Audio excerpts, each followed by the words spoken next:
What's up, everybody? Welcome back to the basement. We're back from Thanksgiving break. We got 2 weeks worth of comics to talk about. We got Punisher to review. We got Justice League to review. We got the Infinity War trailer to review. It's a busy couple of weeks, man. Chris Craddock, welcome back to the program.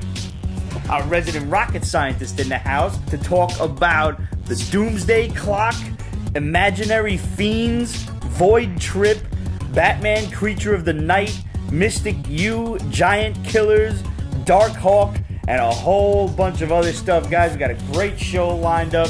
Grab your drinks, and we'll see you after the credits.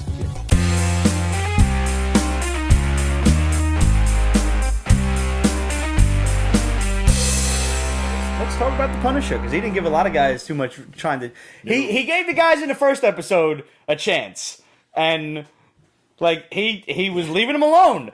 And they kept bothering him. And I'm sitting there like for the first episode, like, how long is it going to take before Frank fucks these guys up? I'm so glad it only took one episode. Oh, such a great first episode. I don't want to spoil the whole show for you guys. Yes, we will. I mean, no. But overall, I loved The Punisher. It is violent as shit. So absolutely, you could definitely let your 5-year-old watch it. No question about it. No. Now the PTSD moments. That's rough, man. Yo, like crap. you really they feel didn't it. Shy away from that at all. No. I love them for it. Like that is a huge thing affecting this country, and I hate the term raise awareness, but I'll say it because, for lack of a better one. Yeah, I mean, you know, our boys and girls come home, and they have a real tough time integrating into society, and it's not their fault. They signed a check that I will never be able to sign. Even though the guy turned out to be a lying sack of shit, the guy who was talking about the difference between, you know, the soldiers in Afghanistan and Iraq and wherever the frig they are now, right, versus the guys from Nam. Yeah. And like they didn't get a warm welcome. They got you fucking baby killers and throwing like, you know, cans and fruit and shit at them. He was still in pain. He still had something. You know, I love the Punisher, but he's still an anti-hero. Absolutely, no question about it. The heroes in that film, my favorite hero, Carl. There's the dude, Carl. That's the guy running the group session. Absolutely, yeah. Because that is much harder. Like he can't even use his fist like Daredevil does. He can't use anything.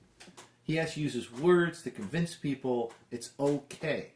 I can help you. That's tough. And you know what? There are real people in this. And it was a nice nod to Garth Ennis in the series. I forget where it was. There was a few of them. A lot of that was based on not only Punisher. They had a little bit of Punisher Born mixed with a massive conspiracy that I don't want to get into. I will say it takes the whole murder of his family in a different direction. Yeah. But I'm willing to bite on it. You know, nonetheless, John Bernthal himself said Frank will be a hard guy to root for, and when you learn why, you're kind of like, all right, I'm still rooting for you, but I see your point. You're a dick. There are so many different dimensions of this character that were explored in this show. You know what I really fucking liked? Was, like, every time, I'll say he went off the rails or whatever, like when he really went Punisher, when that fucking yell that he like, that is such a natural reaction to that all-encompassing rage that the Punisher is obviously going through at any given moment. Yeah. And it's just like, you know, therapy is. I mean, martial arts, we use it as a ki, but he's just fucking screaming, and you know it's a guttural sound. He's not just screaming like, you know, Jason just popped in. No, but you're precisely right. It's a ki. It is his spiritual yell. He's taking all of his being and he's putting it out there. I loved the relationship, the dynamic that he had with Microchip.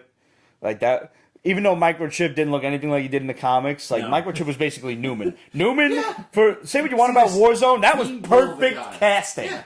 But this dude who played Micro was awesome, and I'm sitting there and I'm texting my friend by like episode 5 or so. Knight, by the way. That's his name? Yeah.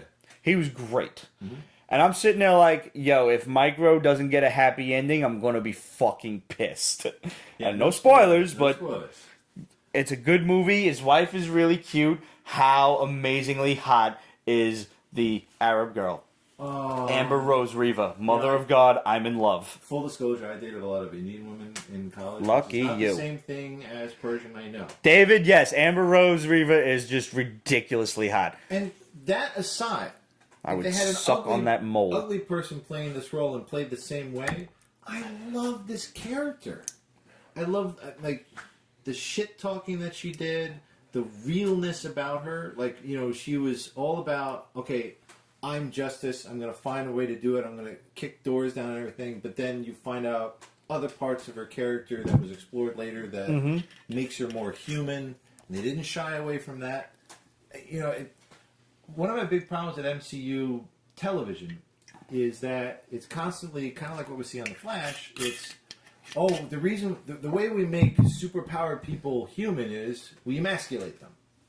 Or in the case of superpowered women, what's the word? We heartbreak them because that's all that's happened in Supergirl. She broke up with Mon-El and she's like, I don't want to be human because my boyfriend's gone. It's like, Kara is so much better than that. God! And it's an insult to First of all, Mon-El was a dweeb. Yes. But we don't need to go that's a conversation for... We'll get to that in a moment because I do want to talk about the CW, but go on. So my point is that, you know, and they borrowed Karen from Daredevil. I thought she was better than Daredevil. I love the relationship between her, like that unspoken... You want to talk about an unspoken thing? Star-Lord and Gamora? There is an unspoken thing. That was like Clark Kent and Lois Lane from like 78. You know? Nothing happened, but we all knew it was going to happen. He obviously loves Karen on a much greater level than I just want to fuck your brains out kind of thing. Like that's the whining nonsense. No, not at all. Defenders, or you saw in some parts of Daredevil, was like, you don't have to be this. You don't have. The cops can do this. She actually sides with Frank's. Like, look, I understand what you're going through, but when's it going to end? Right. That was a wonderful question to ask. Like, how many people can you kill until we're done? That is the Punisher in a nutshell. It doesn't end, and that is honestly like I hate to draw this comparison because so many people tend to do it, but I think in this case it demands it. That's Batman's problem, and that's what he's told Robin is, you could kill. He told him it in fucking Batman Forever, and even when they were dealing with, I forget the actual mobster's name that killed Robin's parents. I can't remember. Jason Todd's parents? No. Dick Grayson. Oh, in Batman Forever. No, but in the Tony Zuko. Thank you, Tony Zuko. I thought that they made it Two-Face in Batman Forever. But they also in the animated series they made Tony Zuko Jason Todd's. Was it? Yeah. I could have sworn it was Dick Grayson, but either way, right. Anyway, he told him if you kill Tony Zuko, there's going to be another Tony Zuko down the road, and that is exactly the line that Frank has stepped over, and the difference between Batman and Robin is where you assume that Robin would regret it, Batman would regret it. Frank doesn't. Nope. Frank understands that if I kill another Tony Zuko, then I'm preventing all of the crimes that he's gonna do. And there's that meme that went around with Batman, and it's like, if you kill a killer, the amount of murderers in the world remains the same. And so I had to go and put a picture of the Punisher underneath it. And it's like, but what if I kill a lot of them? How about that? There you go. Like, yeah, but I'm kind of sticking with the whole. Point is, it doesn't end for Frank. It never will until somebody ends him. So going kind of kung fu-y, but sticking with cartoons. Jackie Chan Adventures. Mm-hmm. It's a great. When he got rid of this one big bad enemy, and actually I think either killed him or banished him somehow, like he wasn't on the astral plane anymore, his uncle got mad at him. He's like, why? I just got rid of this. It's like, no, something bigger is going to take its place. Yep. Like, if you have this thing, you contain it. You know what the evil is. You can manipulate it. Better the devil you know, as they say. Yes, but see, the better the devil you know kind of gets the idea, like, where we're kind of ignoring it. We don't want to do that. We kind of want to do what Batman and what Daredevil are doing is we just keep putting them back in jail. We get them before they get the innocents and put them back in jail. And it's the same guys versus new ones that could be worse or I don't know how to defend against. And that's kind of brave of the Punisher in a way because he's like, screw it, I'll deal with it. Mm-hmm. Like if I may not be able to take care of it, but I'm ready to try. One of the greatest scenes with the Punisher wasn't even in his own comic. It was in Ghost Rider. It was one of the team ups. Do you ever see this one? When Ghost Rider does the penance stare. With Danny Ketch? No, this is Blaze. Blaze, okay. I don't remember what the context was, why they were fighting, why they'd even teamed up, or whatever it was. But still an awesome team. Punisher's trying to fucking kill somebody. Ghost Rider doesn't want him to, so they're fighting over it. And Ghost Rider takes the Punisher and he uses the penance stare on him. And if you're familiar with Ghost Rider, even the slightest, you know what the penance stare does, and it makes you feel empathy. It makes you feel the regret of all of the pain that you have caused people. It doesn't make you feel their pain. It makes you fucking feel sorry. And you're like, oh, fuck, what have I done? It makes you guilty. And he looks at him and he's like, why isn't it working? And it was, I think it was Humberto Ramos that was drawing it, and Frank's just like, I'm not sorry about anything. Nope. I regret nothing. He made his peace with it already. Yeah. He's been down that is the road. perfect character for me. Like, that's, people wonder why I not emulate. I would love to emulate the Punisher, but and prison and all. And look up to is the wrong word, but I admire, I identify with the Punisher the most because he's just a regular dude. He's not a souped up fucking superhuman like Batman. He doesn't know every martial art. He will lose a fucking fist fight to Batman or Captain America or somebody. And he does a lot in this series too. But if you want to read one of the greatest Punisher stories, and this is actually taking place within the 616, not even like some people don't look at the Max like it's a 616 story, but I do. I totally view Garth Ennis's Punisher Max as 616 because he's not dealing with any superheroes. It's all just criminal element, and that's got to be going on somewhere in the the 616 universe. But in Punisher Warzone, and I'm not talking about the regular series, Punisher Warzone is a 6-issue mini where he's on trial and he escapes, and the Avengers are tasked with taking him down. And in each of the 5 books, he takes on a different Avenger and quote-unquote fights them. The first issue is Wolverine. Wolverine will eviscerate Punisher in a heartbeat because he can't shoot him. You can't. What are you going to do to him? He's going to fucking heal. There have been times where Frank has fought Wolverine, he shot his nuts off, and then shot him in the face, and Wolverine's just a walking, talking skeleton of a face. You can't kill him. Wolverine comes to him, and he's like, Frank, the rest of the team is coming for you. Get out of town. You can't beat these guys. Come on. And then he fights I think he fights Spider-Man next, and he's dealt with Spidey before. He fights Thor in the 3rd one. And people are like, how the fuck can the Punisher beat Thor? Well, they sat and had a beer together, and they talked. And they talked it out. And Punisher levels with Thor as a warrior. And Thor's like, yeah, no, I get it. I get what you did. That's why... All right, I'll be back, but get out of town. Come on. That's why I want to see... Hopefully Disney's going to buy DC, because then you'll get Punisher versus Batman. Because... I want to see Cap versus Batman more so than Punisher. Batman will beat Punisher. Batman can't beat Captain America. Sorry, guys. I'm telling you right now, there are 2 people in all of comicdom, cosmic powers notwithstanding, because I'm pretty sure Batman will still lose a fight to Galactus, but there are 2 people that, as far as I'm concerned, Batman can't beat. Everybody else, fair game. And those 2 people are Captain America and Wolverine. And if you want proof, go look at JLA Avengers, and he fights Captain America in one of the greatest 2-page fight scenes ever. We just talked about this on the basement not too long ago, where it's just block, kick, and Batman's like, I think you can beat me. Let's not do this. And then go watch Bat in the Sun on YouTube. They're a great YouTube account. Subscribe to their shit. I don't get paid to tell you that. Just telling you it's a great account. They do Superhero Fight Club or some shit like that, whatever it's called. Superhero Beatdown. And they do Batman versus Wolverine. And it's fucking done right.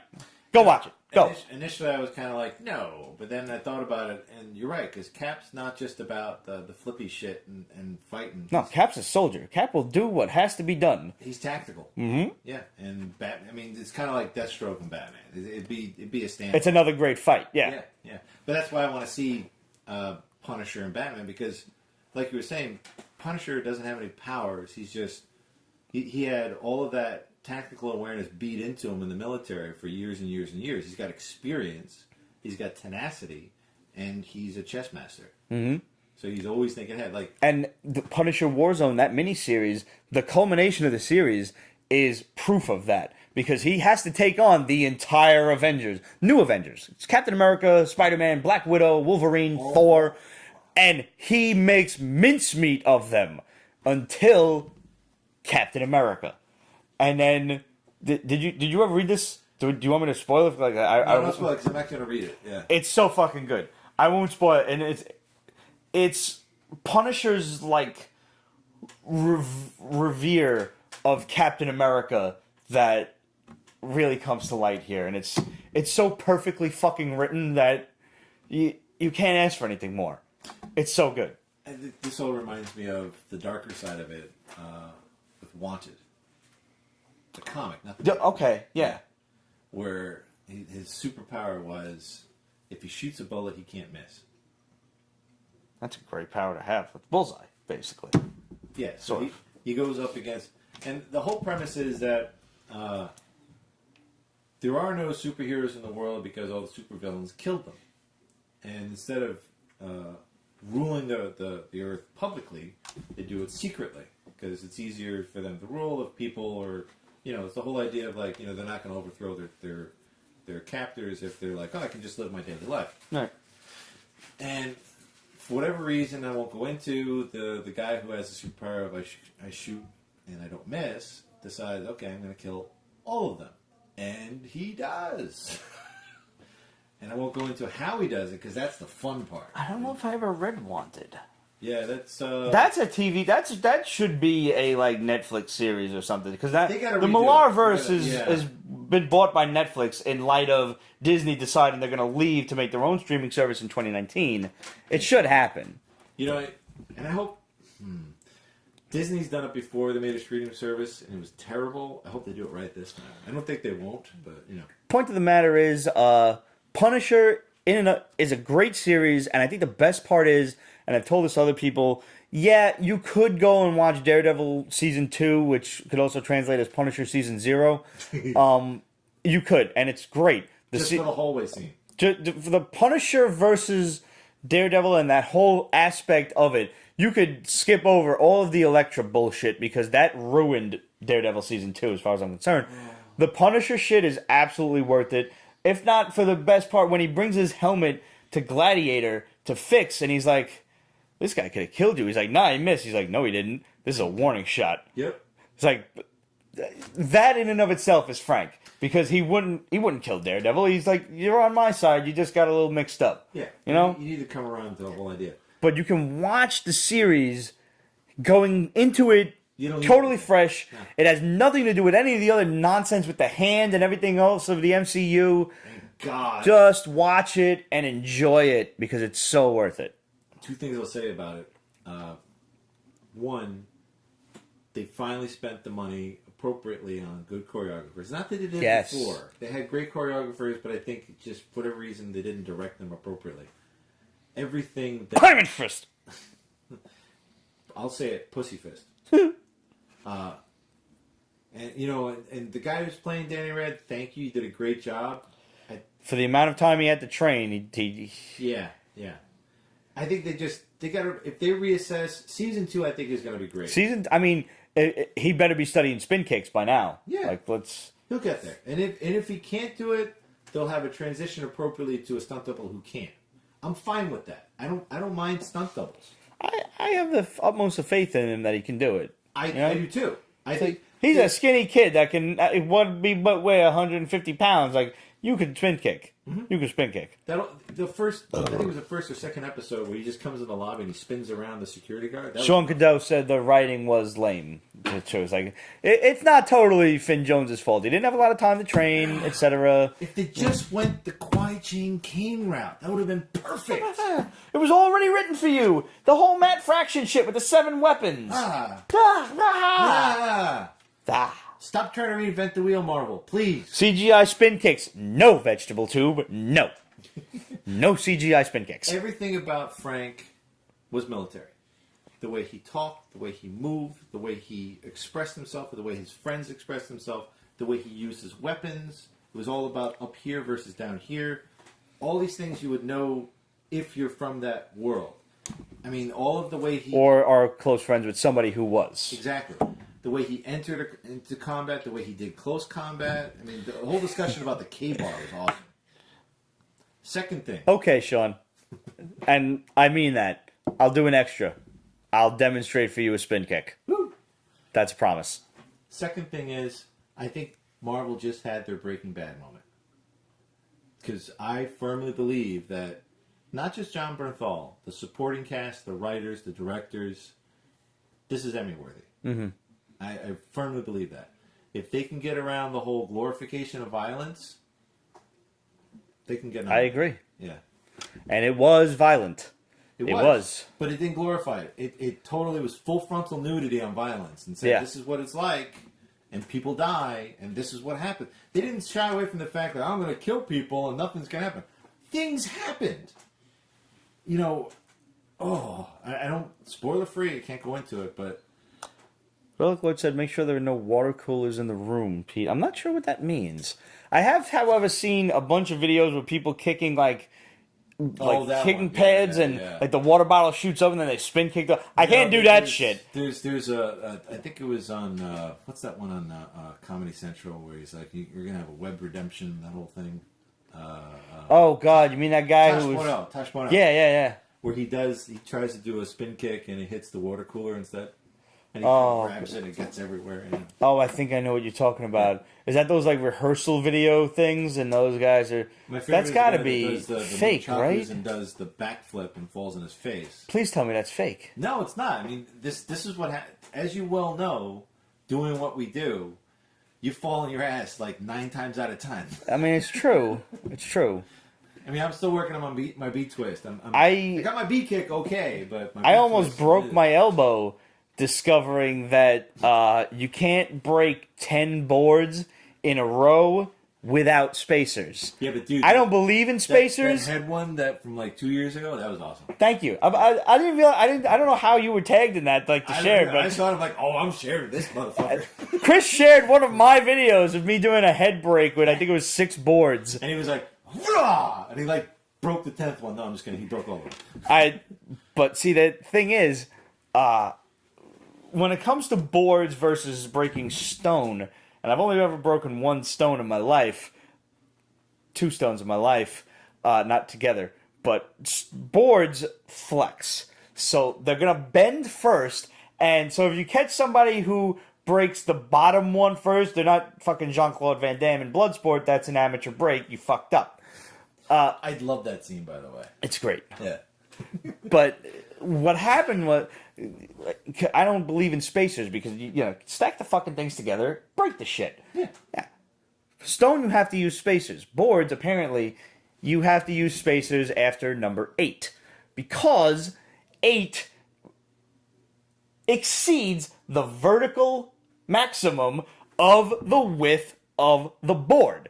Once you stack 8 together, they are now wider, longer than if you just stuck a board on its edge. And if you know anything about folding paper, you can't fold that.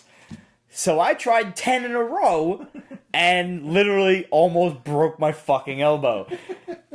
And then tried 9 and really okay, let's just do 8. And 8 broke. And then I'm like, why the fuck wouldn't it? So it took me a little bit. Yeah, physics.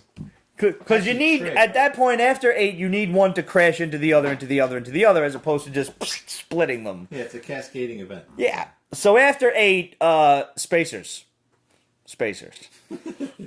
And speaking of fighting and stuff like that. out. Ames says, "Yo, Pete, love the new tattoo. Snake Eyes would be proud." Boom. Touring Clock said, "Tony Zuko, you're not a good nerd."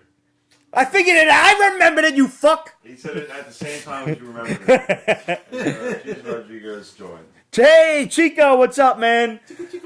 Two things. I did find it like completely meta that I had my man Snake Eyes do a Snake Eyes tattoo, and that was been my plan since I'm like 18 years old. I'm surprised it took this long.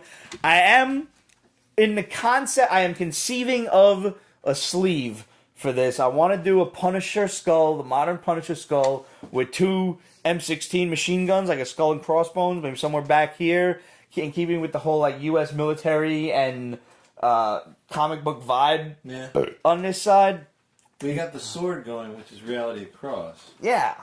Like, I don't know. I kind of, after watching the show, I feel like I need a Punisher tattoo, because, like, I love Frank, man. It's like, Frank is what I would love to be, if not like, prison. This doesn't exist a lot of places, so that you don't want to do. That's what my boy said. Yeah, no, that's why I was thinking about the machine guns as the skull and crossbones. But it's a plan. I mean, this took me 20 years to get. This took me 10 years to design.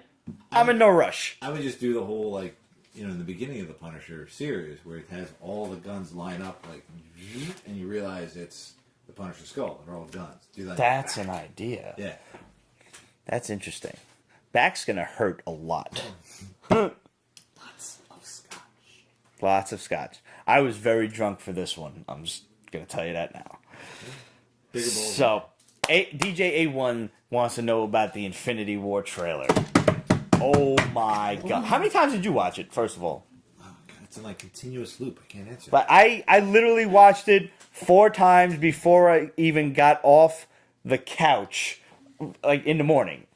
My boy texted it to me because I was asleep for Good Morning America at 7 a.m. Fuck that. And my boy texted like, "Yo, did you see this yet?" I'm like, "Oh, thank you. I don't even have to look for it anymore. There it is."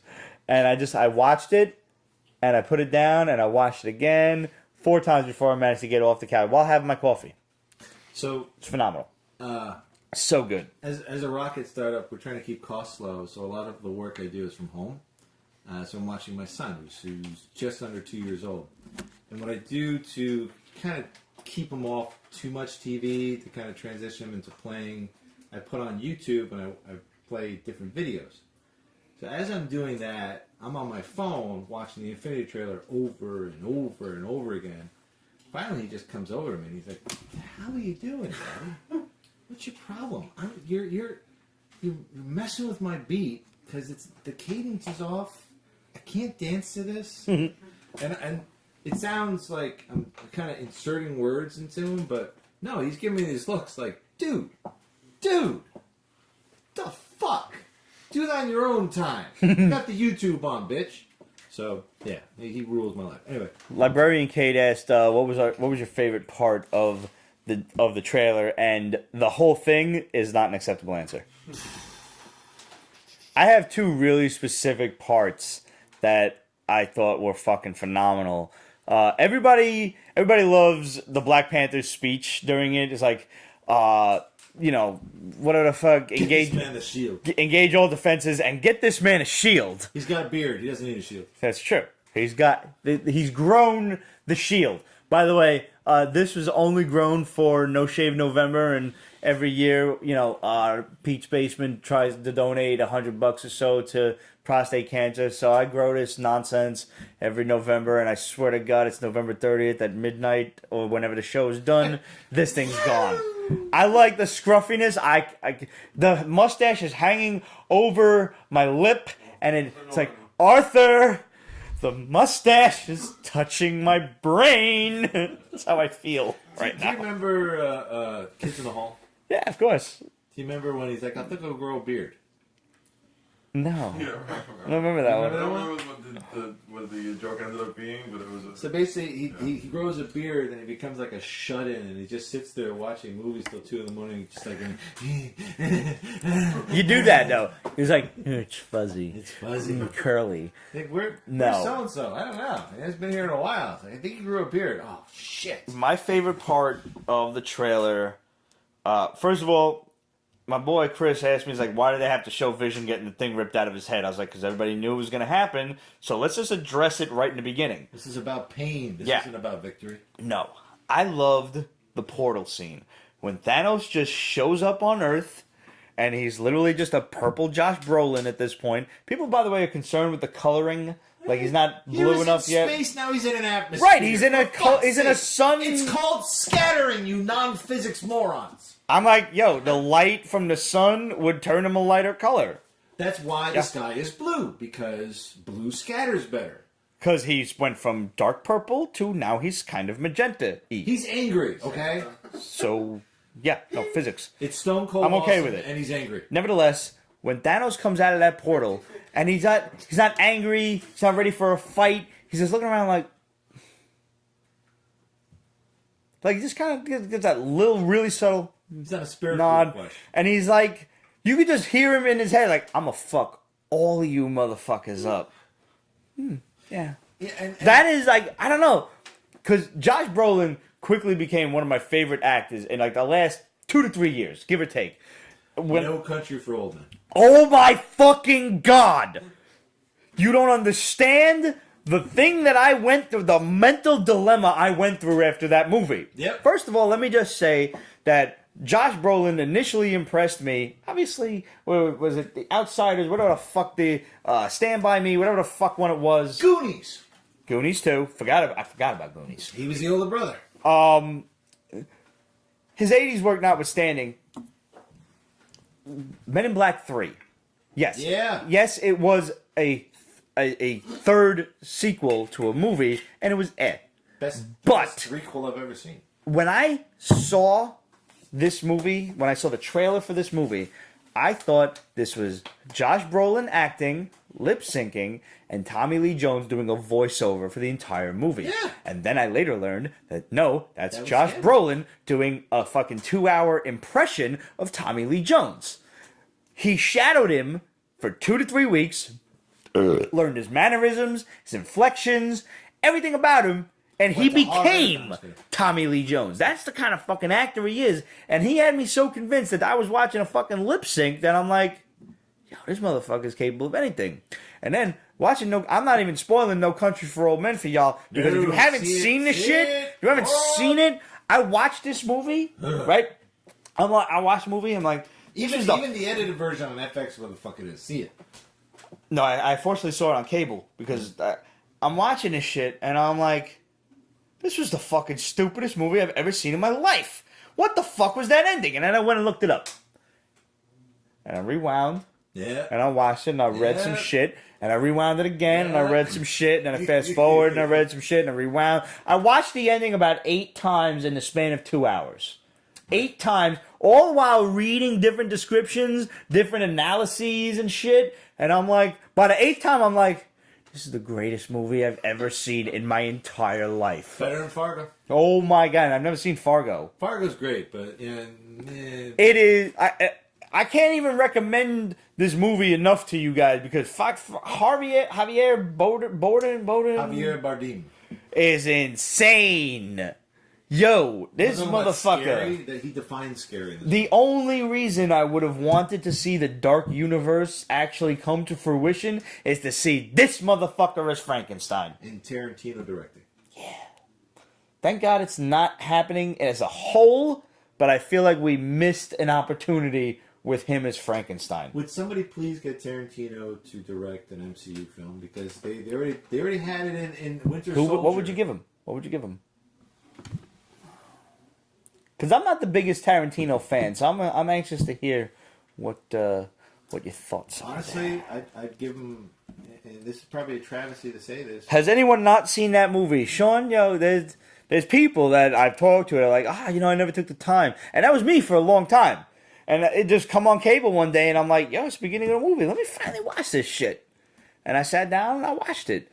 And I sat there for 4 hours, and I watched it again and again and again until I understood it. Power Man. Power Man, that's a good call. That's good. Exploitation all the way. Yeah, I think he could do that. Or Blade. Blade, perhaps? No, No? because it's too physical. That's not Tarantino. Tarantino is about the between the lines, behind behind the green door sort of thing. Not the behind the ear-shaped door, as in Reservoir Dogs. So I think Power Man, the narrative would be great. So would you have him direct a movie, or would you have him direct like season 2 of Luke Cage? I'd love him for him to do a series, and maybe that would get him to do it because he's never done it. Is he against it? I think he's all about, like, he's always saying, like, this is my 8th film, this is my 9th film, this is my 10th film. Yeah, I know. Like, stop counting, man. Just make the fucking movies. Steven Spielberg, the greats never counted their own shit. Yes, they You did. know? Yes, Did they they? did. Orson Welles. No, they didn't. Orson Welles. Listen, you know what Orson Welles' greatest fucking contribution to moviedom was? You know what it was? Watch me hit Pete. No, I think you're gonna agree with me here. Huh. Unicron. What? Totally. He was the voice? It was Unicron, yeah. You didn't... What? This is 2 Transformers the movies references I've made in 1 week that you did not pick up on. What the fuck, Chris? I'm gonna go back to 1986 and slap my... Clearly watch the movie again. That's it. I'm making the fucking DeLorean, like, tonight. Yeah. Jesus. He did the greeting for Transformers to me in a text message. I'm like, the fuck? What? I sent him a random text message this week, like seeing, because I knew Darkhawk was coming out this week, and I'm like, Bawa Grana Weep Ninny Baum? And he's like, what? And I'm like, come on, man. Google it. Fuck with me. Like, yeah, I'm not even going to tell you. Just Google it. Like, literally copy, paste, Google. Do it. And then, like, the first thing that shows up is like, would you like a t-shirt with that on? I'm like, what? Yo, so, for real, how is Darkhawk? Just, like, tell me straight. While we're on the subject, I mean. It wasn't the end all be all. It wasn't Okay. like when EXO came out again. That was like, thank you when EXO came out. This is kind of like, okay, it's a good start. It's a good start. I liked a couple of things. The subtle reference of comparing Darkhawk to the Terminator.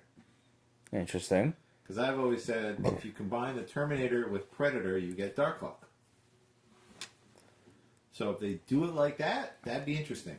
Now, the last time we saw Darkhawk was War of Kings, when there were the other Darkhawks, and it was like the evil Nova Corps or something. How did you feel about that? I don't like the rewriting of history. I love the whole other Hawk. I love the Overhawk. I love the... What the hell was it? When it's like 1 or 2 evil Darkhawk running around. Yeah. Not a whole fucking clan of them. No, not so much that, but they could have built upon what they had already. They kind of just said, hey, Chris, that was all in your head. Uh-huh. I'm like, fuck. I like the whole, like, originally it was a Shi'ar weapon. Right. That's cool. That's cool. But you didn't have Little to... battle armor type of thing. Yeah, whatever. So, great artwork, especially the reveal when Darkhawk comes Sean, back. yeah. Django 2 should happen.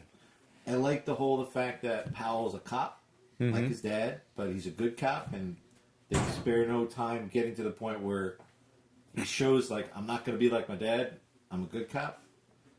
And I like, I won't spoil it for you, the resolution they come to between the armor and him, why they should do it again. And is this going to be an ongoing, or did this was it like a one-shot and over? It's a one-shot, but I think they're kind of looking like, who? Who's buying this? Who's interested? Well, I'll tell you right now, Marvel Comics, we're interested. Yep. Like, I also read Silver Sable and the Wild Pack this past week. Before you go into that, here's where I think MCU could be, the next chapter of MCU. Sure. Oh, I'd love to hear this one. First chapter of MCU was all about Iron Man and how he's trying to reconcile the fact that, his father was a warmonger and he wants to be all peace, and he kind of turns into that and back out of that and so on and so forth. There's the Earth armor. Darkhawk. He's an alien armor. So he's an alien Iron Man.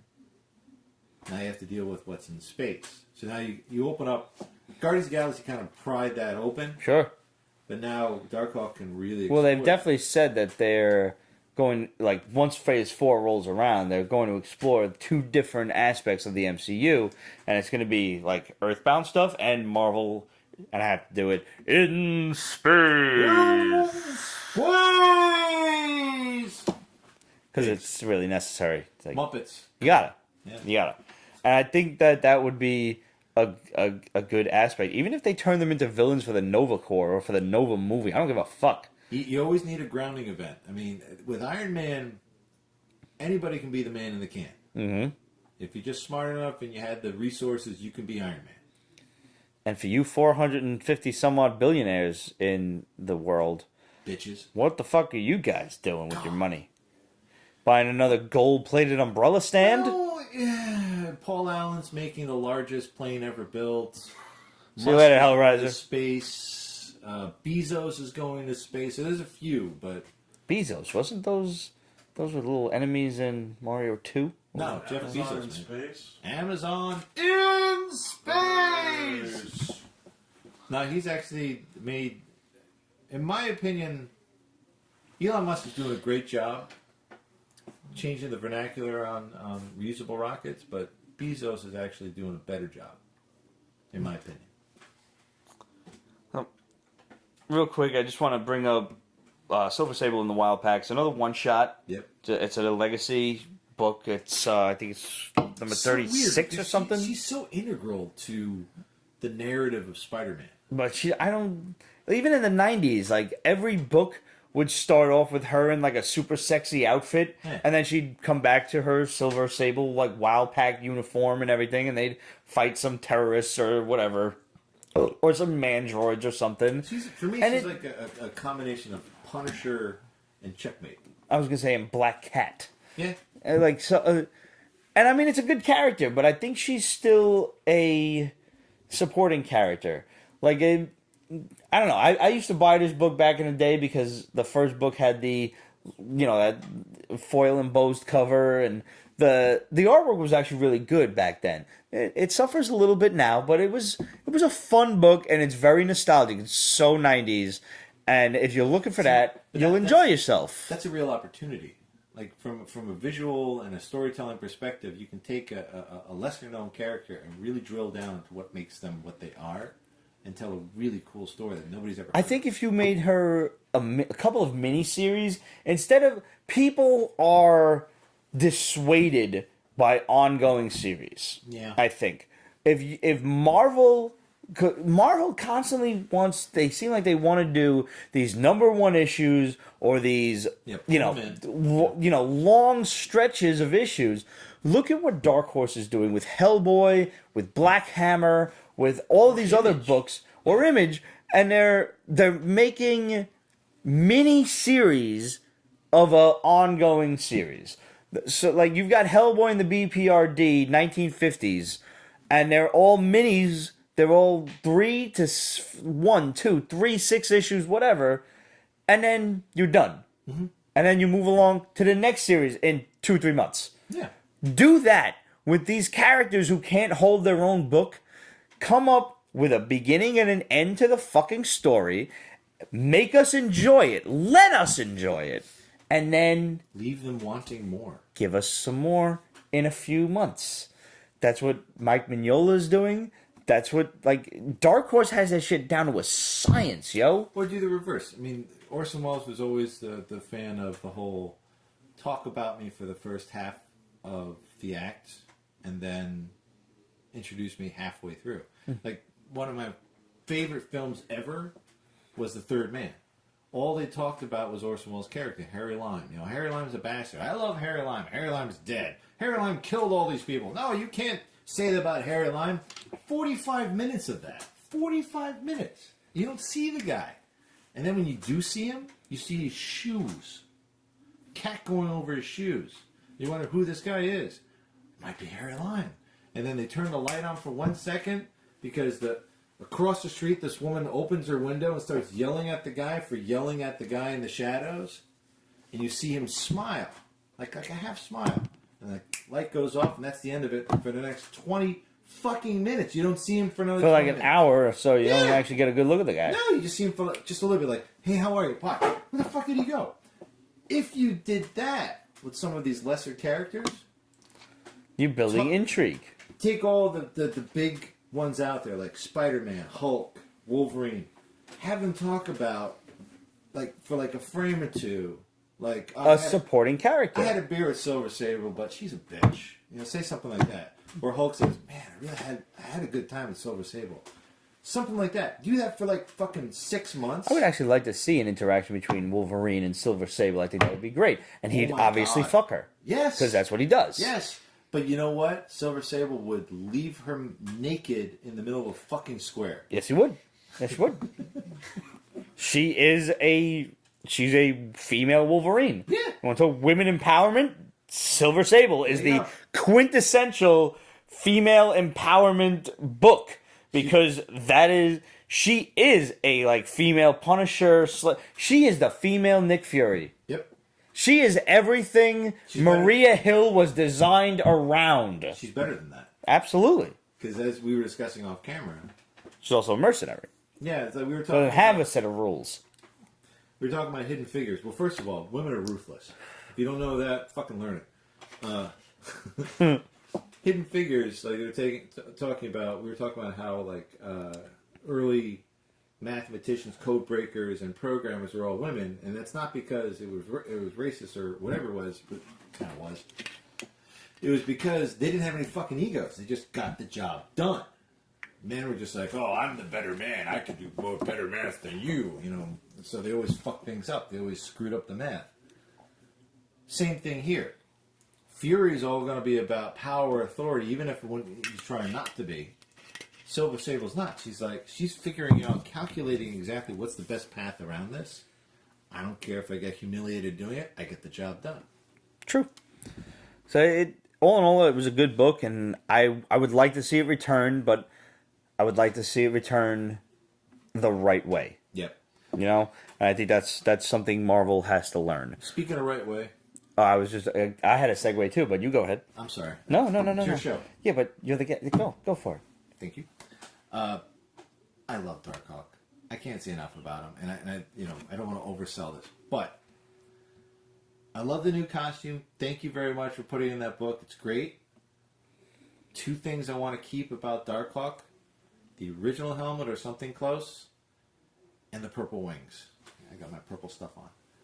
That's like Spider-Man. Like, what defines Spider-Man? Those eyes. Uh-huh. What defines Superman? The sigil. What defines Darkhawk for me? The helmet and the wing. Definitely the helmet for sure. Yeah. Those spiky wings, I love them. So anyway. Actually, I'm glad you interrupted me because you reminded me of another thought that I wanted to make. Our boy John Andrew Reyes, affectionately known as Jarhead, was raving, and he's not the only one I saw raving this week about Moon Knight. The new issue of Moon Knight is out, and I have not read it. I am not up on Moon Knight. I don't know if this is a legacy edition or not. It was so confusing for a good reason. I mean, Moon Knight is confusing because the guy's a fucking skits. Yes. So that's probably by design, at least, or that's the excuse that they'll make.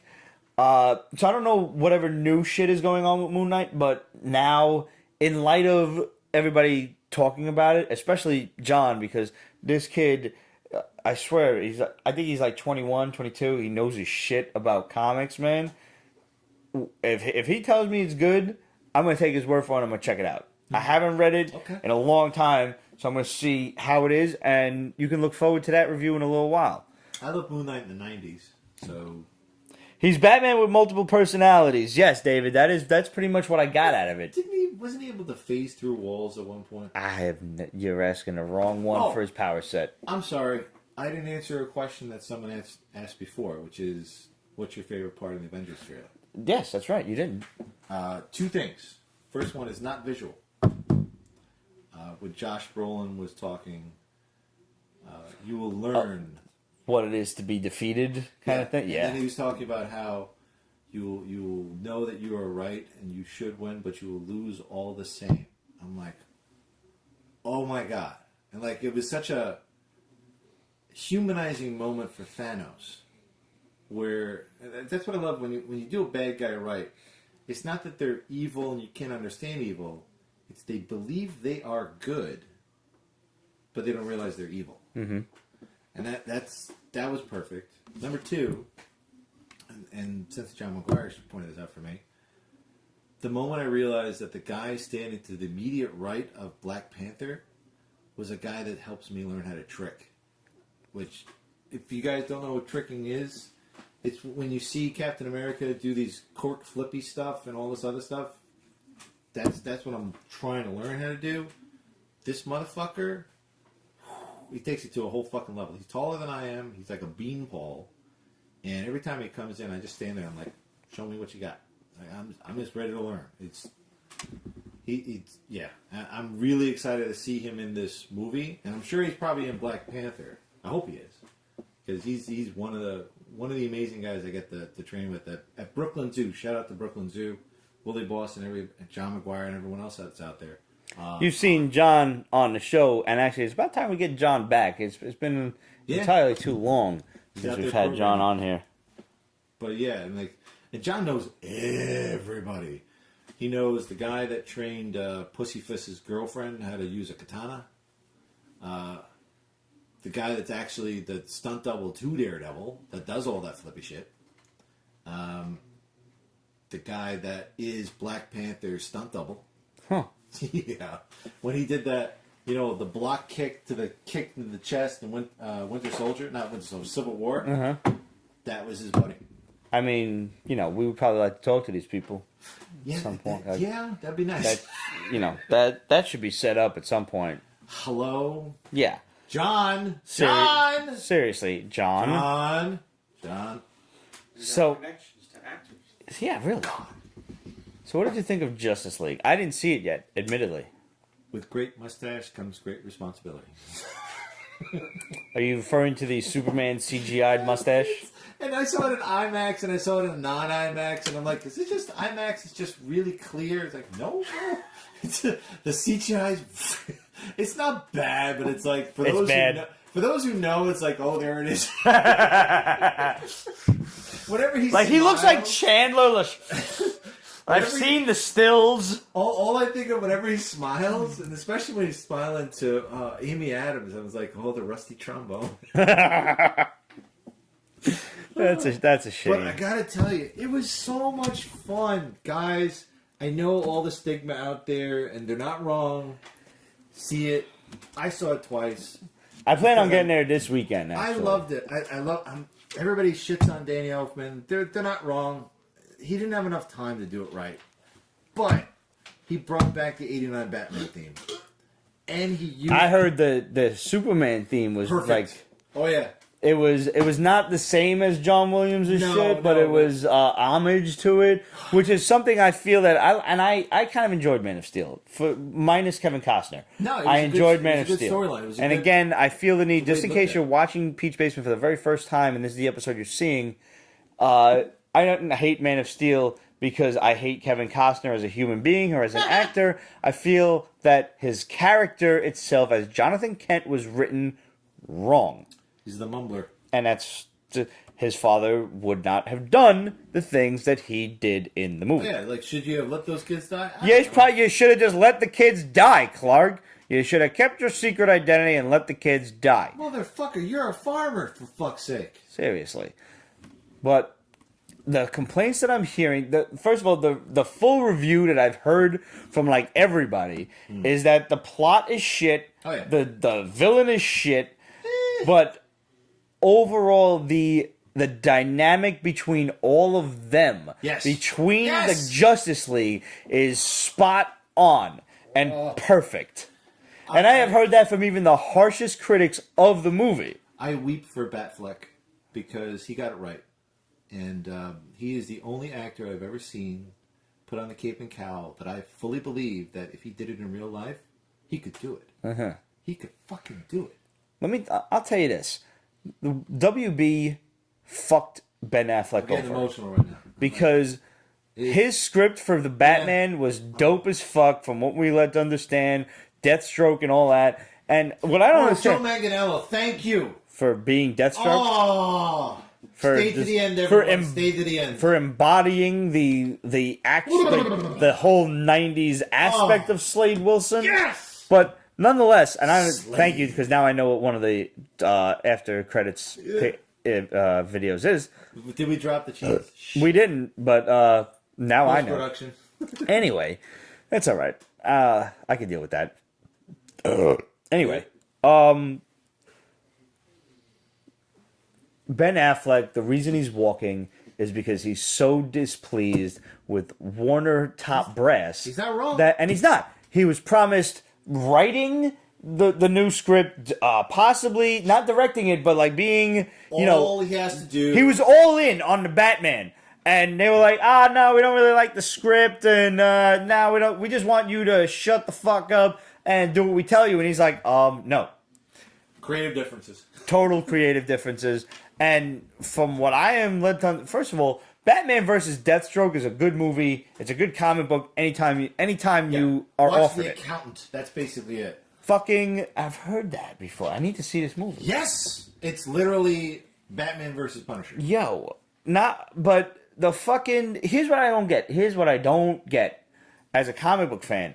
The Warner top brass, all the assholes in suits in board meetings that don't know what the fuck kind of properties they're even holding on to, they're just making money off of it, are like, well, we can't do the Batman script that you wrote because we don't know Deathstroke and nobody knows Deathstroke. So the one... Steppenwolf? Who the fuck knows Steppenwolf? I had to Google the mother. I know who he is, and I still had to Google the motherfucker. Because I'm like, wow, I haven't heard the name Steppenwolf since Superpowers back in the 80s. I know more about Metron than I know about him. Yeah, really. But you're okay with this dickhead being the main villain, and now we're hearing you're not even doing Darkseid in the sequel, which, well, of course, there's going to probably be a sequel. But, I mean, all right, this brings up a lot of issues. Fix everything. Steppenwolf was a band. That's the only thing I know about Steppenwolf is they're fucking bands of the bone. Oh, Born to be Wild. Whatever, the fucking same shit. See, I don't even know that. And if they if they had licensed that and used it as his theme, here's the thing.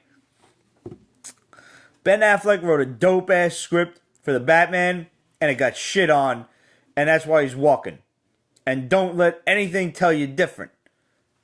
I want him to play Reed Richards. I want a younger Reed Richards. Nope. I like the Ultimate Idea. I do. Okay, But I can see that. nonetheless, this brings up a couple of things that the Shadow had told us, and then the shit went public like right after. Yo, did you hear this bullshit about the fucking DC executives pushing that Justice League gets done on time so they could get their fucking winter Christmas bonus? And 16 years on Wall Street, I never did this stuff, but I get it. Like they were afraid of their job. They're afraid of losing their job if the Warner Brothers merger goes through with like Comcast or some shit. Or But let me ask you this: how much was it? I don't even fucking know. But I mean, how much are they making already? Doesn't I mean, look, I make. do you see Wall Street 2? No, Okay. Josh Brolin was in Wall Street 2. See it for that reason. that's in reason enough. And he asked them. Everybody has a number. Everybody has like. Everybody's got a price for What's the your- $1 Million Man. What's your number? Listen, my number's pretty low. I'm a whore. That's okay. What's your number? I don't. What are we asking? What do I have to do? What is the? No, you don't have to do anything. What is the number where you would be happy? I don't need any more money. $100 million. Good answer. Because at $100 million, you don't have to worry. Interest would cover all. Yeah, I'm good for life. I am set for life. What do I have to do for that $100 million? Well, don't worry about that. You know what Josh Brolin's answer was when they asked him, "What's your number?" What? More. Oh, that's a good answer. That's what these assholes are about. Yeah. These are the kind of assholes, though, that have so much money already that they don't know what to do with it. Yeah. Because I will always know what every poor person has their rich life planned the fuck out to a T.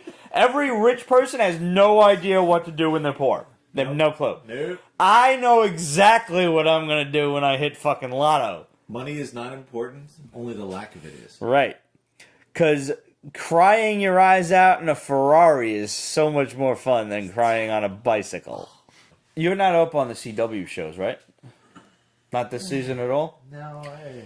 I have been struggling to enjoy this season. I started to Flash, and then I got to the whining, and I'm like, no. So you didn't actually see... No, Barry. No. We are the Flash. You told me that, and We are Venom. I almost broke the earth when I heard that. We are the Flash. I hate Iris. I love Candace, whatever her name is. She's so hot. I hate Iris. I'm mad for her because I don't get to see what kind of an actress She could possibly be because it's terrible writing. Yeah. It's a shame. And I'm not enjoying this, like, the CW shows the way I should be. I'm actually enjoying Legends more so, and they've gotten they kind of throw the they kind of like, yeah, they're right there. You know what I mean? They're right there. You know what I mean? They really ram it down your fucking throat. Per the Shadow, I'm waiting for Batman to show up on Arrow. Yeah, that'll be ideal. They just did this past week Crisis on Earth X, which I missed, but I do want to see. I enjoyed it immensely. I'm not spoiling anything for you guys, but I haven't maybe seen it yet. I spent all of last week catching up on like 8.5 hours of Arrow, Supergirl, and Legends of Tomorrow in order to watch Crisis and then be able to review it for you guys. I loved it. You're welcome. Basically, Earth X is Earth 53. And it's so fucked up that nobody even counts it because it's just fucked up. And it's a world where Nazis won. And I think they've done this in the comics before. It's a world where the Nazis developed the atomic bomb before America, and they won World War II. And now the Third Reich is the world over. It's the Man in the High Castle. Yeah, it pretty much is the Man in the High Castle, which I always wanted to watch, but I didn't get a chance to. It's so hard for me. Like, my wife's Jewish, and my mother's side is from Munich and Nuremberg, and they left in *36, and a lot of them didn't make it out, and they blah blah blah blah blah. So I respect the work, but it's hard for me. No, this yada yada the Holocaust. He kind of did. Oh my God! I'm sorry. But I mean, it's a good episode. I would have tweaked a couple of things to make it better. Here's what I don't understand about the CW: Well, you just said it was an hour 47, so I had to get through it. Okay? Yada yada yada the Holocaust. What I don't get about the CW is they go Not that there's anything wrong. 90% balls to the wall. Like, you've got their whole advertising is Arrow on Flash, Flash on Supergirl, Supergirl on Legends of Tomorrow, blah blah blah. Tune in the CW 8 o'clock. Whatever. You're gonna come up with a better acronym. CW. Yeah. Cunt wash. What? Why don't? Okay, spoiler alert, and this isn't really a fucking spoiler. You've got Arrow, Stephen Amell, as the Führer on Earth X. Why? How about this? How about, you keep the Führer a secret. Who is he? Who could he possibly be? And then, right at the end of it, like, show up in the last episode, it's fucking Superman. Bring in Tyler Hoechlin as the Führer. What the fuck are you gonna do against the Führer Superman? Which was nothing. Which is the Ubermensch. That is exactly what the fucking Nazis had in mind in the first place. Where the fuck? First of all, he didn't show up. Sorry to tell you, he didn't show up. And I loved Tyler Hoechlin as Superman. I thought he was a great TV show Superman. Yes. He was everything you needed him to be. Gosh. Yeah, everything about him was fucking perfect. So when you have the idea of that kind of an actor to play an evil version, let him, because he was such a goody two shoes on the show. It's why I kept watching The Flash. It was for Savitar when he was evil. No. I apologize. I forget the Tom Cavanaugh. Okay, can I spoil another thing for you? Sure. You get to see Tom Cavanaugh return as Eobard Thawne. And at that point, I'm in. Check.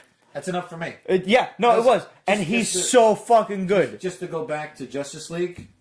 Justice League is worth seeing for Ezra Miller.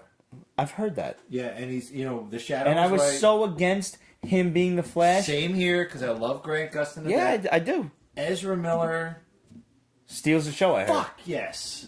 I heard. He's hilarious. And he is exactly, he's kind of like, he's the Peter Parker of the group. Uh-huh. He's the Peter Parker that we know and love, which is he's a nerd who has superpowers. I am so happy. I hated last season of The Flash just because, HR that they had. No, Savitar was fine. I liked HR because... Did you like the comedy aspect of him? It's Tom Cavanaugh with another way. He but I like. He's great. He's a great actor. I didn't like the character of HR. No, I didn't. Like this season because we have Harrison Wells back from the other Earth. The dickhead Harrison Wells, who has the ego, who's like, Ramon, what are you doing? And now, in this episode, we get to see Tom Cavanaugh put back the yellow suit and be the evil motherfucker that we loved in season 1. Yes, we did. My Merry name Christmas. is Eobard Thawne. And I'm like, dope! So that alone sold me on Crisis on Earth X. We told you on Pete's Basement, if you've been watching, that Crisis was coming like a year and a half ago, 2 years ago. It was amazing. Like, the Shadow told us this was happening, and we're like, yo, there's a crisis coming. And it fucking happened right now. We told you this shit 2 years ago. I can go back and backtrack and try to find you the episode. I might not be successful, but God Almighty, God is my witness. I'll tell you right now, we did it. Yep. Me and God don't get along too well anymore, but I mean, I'm Shadow telling you knows. right now, we did it. We told you this shit 2 years ago. Shadow is the comic prophet. The shadow knows, man. The sun- shadow fucking knows. The sun is shining. Second of all, yo, The ice is CW, the fuck is up with having new shows, new first run episodes on Thanksgiving? Don't you know motherfuckers is celebrating Thanksgiving? You got Arrow and Supernatural on Thanksgiving? Are you And then they got articles. They got fucking articles on like comicbook.com or whatever. Oh, these were the lowest rated shows ever of the series. No shit, Sherlock! They're on a fucking holiday, you dumb fucks! So here's my thought on that. So let's talk Doomsday Clock. Did you get a chance to read this? No, but I didn't hear good enough things to make me divert away from like Batman. Like that I think that's my book of the week, by the way. We'll get to that, yeah. Yeah. All right, Doomsday Clock came out the That week was the the week build-up of with the Thanksgiving. whole, like, you The find Watchmen fucking- shit, yeah. all right. This actually takes place on the Watchmen's world, and it is after Watchmen. It's after Rorschach's journal is discovered, and Adrian Vate's subterfuge is discovered, and everything. Ozymandias, right? Ozymandias, yeah. Okay. I always forget his alter ego. Adrian Veidt or Veidt, whatever. Basically, Rorschach fucked everything up because everything was working to Ozzy's calculations. The big monster in New York united everyone, Right. and everyone. There was nuclear fucking peace, and everybody was cool. And all of a sudden, the journal starts getting published, and this is what happened, and this is what this motherfucker lied about, and now everybody hates each other again, and here we are with the Doomsday Clock, and that's how it starts out. With everything was fine, and then the clock started again. Yeah. And now, Which, by the way, they Ozzy... made a reference in Justice League that he said that America acts like that Doomsday Clock is on snooze. That's funny. I didn't read any of the after Watchmen or whatever is it necessary to understand this? Yeah, because There's a Rorschach story that is concerned with after before Watchmen or whatever, where he encounters a villain of his called the Mime. But I was a little bit lost, Sean, like you, but I wasn't totally lost. I just picked up on it because I never read the before Watchmen bullshit either. I did like the Ozymandias. That's the only one I picked up. Yeah, I didn't read that one either. I've heard good things about a few of the series. Artwork was great. This one, Rorschach is not obvious. Rorschach's back, but it's not Rorschach. It's not at least The guy that's Kovacs. Yeah. What was it? Sammy, whatever the fuck his name. I forget his first name. Eugene Kovacs. Eugene. It's not him. There's a black hand. So I'm thinking it's the fucking psychologist that was talking to him. Remember the black guy? But the psychologist died in the bomb. That's right, he did. So who could it be? It's a black dude that is taking on the role of Rorschach. Which maybe has a reference to that mini comic they were doing with the whole. I don't know. You're right. The psychologist did die in the fucking initial bomb. I He forgot died that. with the other guy at the With newsstand. yeah, that's right. Which they did like pretty. Wow, I'm freaking- fucking glad I talked to you because I forgot about that. And I didn't read the Anyway, comics so either. it's all we see is Rorschach has a black hand. We don't know who the new Rorschach is. He's working with Ozymandias Jon Stewart. to find Dr. Manhattan to put everything right in the world because kind of everything's left the fucked up. universe at that point. Dr. Manhattan has left the universe, and there's the question of did he kill Superman's parents? And what I don't understand is the Superman in the new... Are we confusing our own timeline here, DC? Because the Superman in New 52... Where's Ramon? Like, I hate time travel. Superman in New 52 was the one who lost both of his parents. I can't. Not Superman from our universe with Lois Lane and the Super Baby. That guy, I think, maybe only lost Jonathan Kent, That's what I'm but thinking. grew up with his mom. The fact that the both Kents were killed in a car crash, that's New 52 shit. And that happened, one of the only moments of that change in origin that was actually really well done was Jay Lee doing Batman Superman, the team up book. I didn't care for that. It was not a good book, but this was a quick stint where Superman and Batman meet another Superman and Batman. Yeah. And I got a couple of those, and I enjoyed the artwork, and I enjoyed the whole... I'm sorry, you're going to a point on this, sorry. but Superman meets the other Superman's Right. mom and dad. Yeah. And she's like, what happened to you? Yeah. You know, like... Yeah, I remember that. Like, what did you... why are you the way you are? And What- she's like, oh my God, One you thing about- lost us. One thing about that book, it made me realize how similar Batman and Superman are. Yeah, really. Yeah, they're both orphans, in a way. Yeah, that was actually good. Everything else after that sucked. I agree. Yeah. It devolves so much, and Catwoman shows up, you're like, what the fuck's going on? Mm-hmm. And the artwork got really creepy towards the end. And Jay Lee's great. Jay Lee is great. He doesn't do backgrounds, which bothers me because when you're doing Gotham, you can't do a minimalist background. But Just hire somebody his who can. characters itself are great. And I thought that particular storyline was really phenomenal in that you got to kind of know the new Superman and like what drives him, what is, What's his motivation? yeah, thank you. I couldn't think of the word. Because when Ma Kent was trying to figure it out, like, why aren't you like our son? I was like, oh my God, you lost us. That's what changed you. Like, that's why you're a fucking psychopath. Is basically what that said to the audience. And like, she just gives him a hug, and the Superman who's the star of the comic book is just like, huh? Yeah. What? And you get an idea of how, like you said, how similar Superman and Batman could potentially be. It was a good contrasting character. It really was. Comic.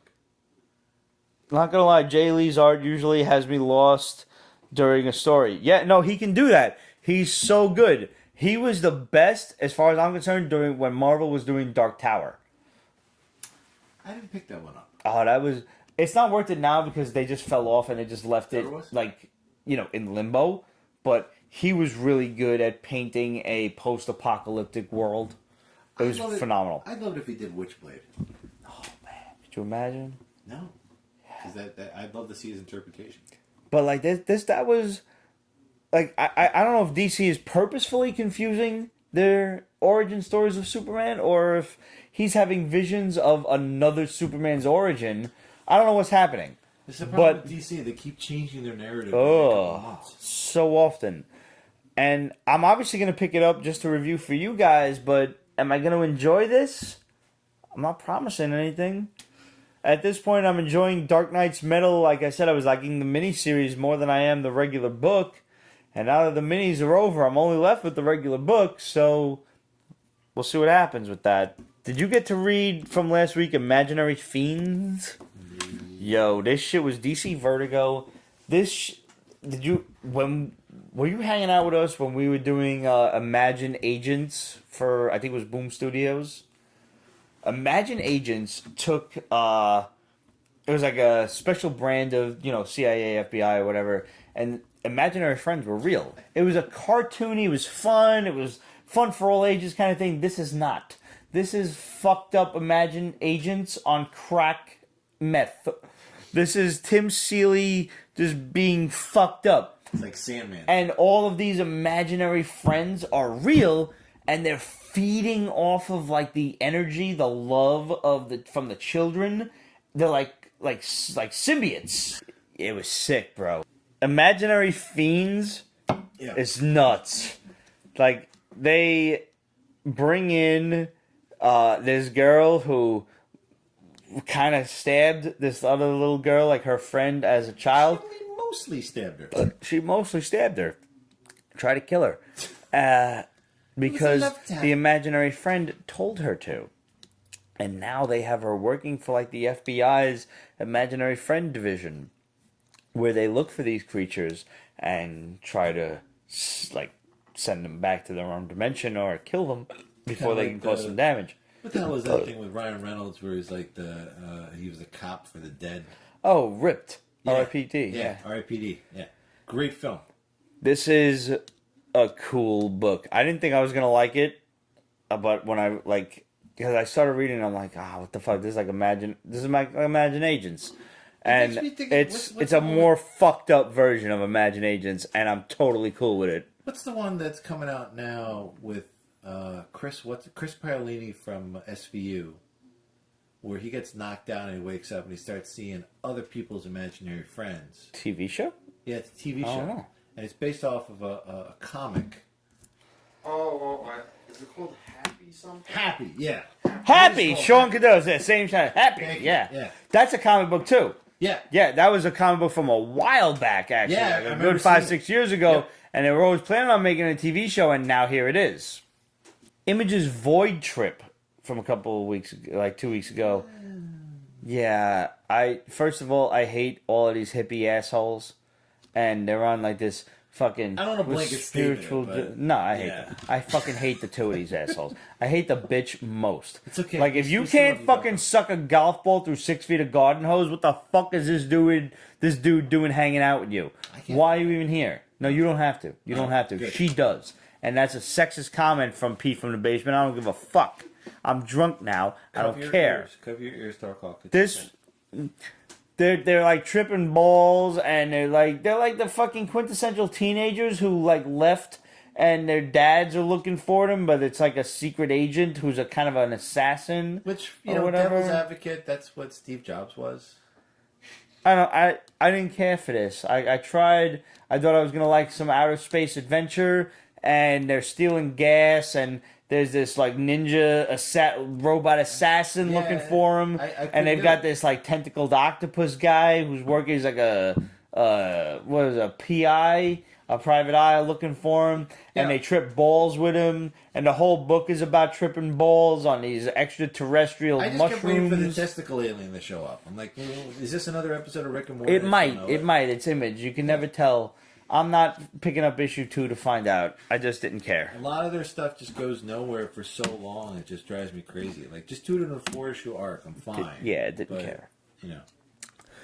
Dark Horse's Tomb Raider Survivors Crusade. Did you check this out? You get a chance? No, This is... See, the problem with me is, like, Tomb Raider is all about the visual movement and action.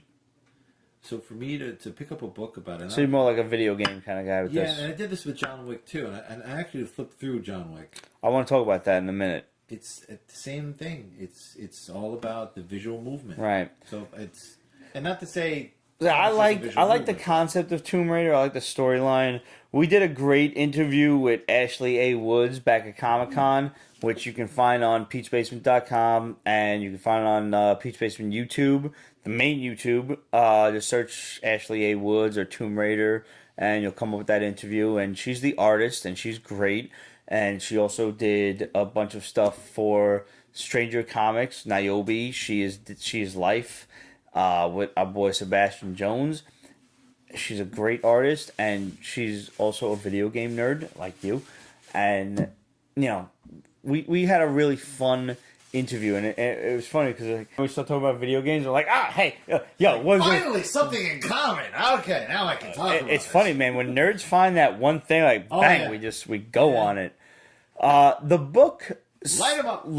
it lights up Lara's origin stories of what happened to her father, I'm so and sick of that. but not in like the Angelina Jolie sense, and more of like a character sense. Okay, I get that. And it was much better. And I saw the trailers for the new movie, and I respect it. I don't need to know origin. See, it's kind of like I don't need to know Indiana Jones's origin. I want to see them solve mysteries. I want to see them go on adventures. I would like to see an old Indiana Jones team up with a young Lara Croft. Am I the only one that thinks that would be awesome? The guy that was in the 90s Indiana Jones that had the eye patch and the fucking hook hand and, the cane. Do you remember that? No, blissfully, no. That was the young Indiana Jones where he would start talking about his days when he was young. Again, blissfully, no. It's okay, Darkhawk. Well, it would It's have to be fine. Harrison Ford, who's now like. I saw he a great can play meme. that. I saw a great meme that said Star Wars fans would rather have an old Harrison Ford play a young Harrison Ford and just pretend that he's young throughout the whole movie. Absolutely. Yeah, 100%. Absolutely. 100%. Because you know what? Han Solo is Harrison Ford. Always how and he forever. That's how he behaves in real life. Yeah. I mean, the fucker. There was these Boy Scouts that got lost in the middle of the mountains. I forget where. I guess out in California. And they put out search parties. Guess who was flying around helicopters and ultimately picked them up and rescued them? Harrison Ford? That is correct. That's dope. Yeah. Had no idea. Yeah. That's fucking awesome. But you know what? That is amazing. They're like, oh my god, it's Han Solo. He's rescuing us. Because that's how he acted. He acted just like Han Solo. I mean, if you saw the interview He's and like, everything, buckle down, kid. We're about to hit fucking hyperdrive. If you saw the interview with him when he was talking about Ryan Gosling when he got punched in the face, I love that. it's phenomenal. The other one on the BBC one with the what was that? Shit, forget the interviewer. He's a lot of fun. He's like a late night host for BBC, and he's sitting there with Ryan Gosling, and he's like, I got hit like 10 times, and then you get Harrison Ford's like, he's lucky that's all he got hit. Yeah, but it was good. But he's even better than that. He kind of like totally just like fuck with him. He's like, yeah, I was working with and Ryan. And then Ryan Gosling's like, Ryan. He's like, Ryan, yes. I was working with Ryan on this. I didn't know that. And I love it. He totally they played against each other. It was so awesome. It was almost as good. Comes as, in with the bottle of scotch, pours him a glass, and then leaves with the bottle. It's like, well, what the fuck? Did he expect me to leave the bottle? It was one punch.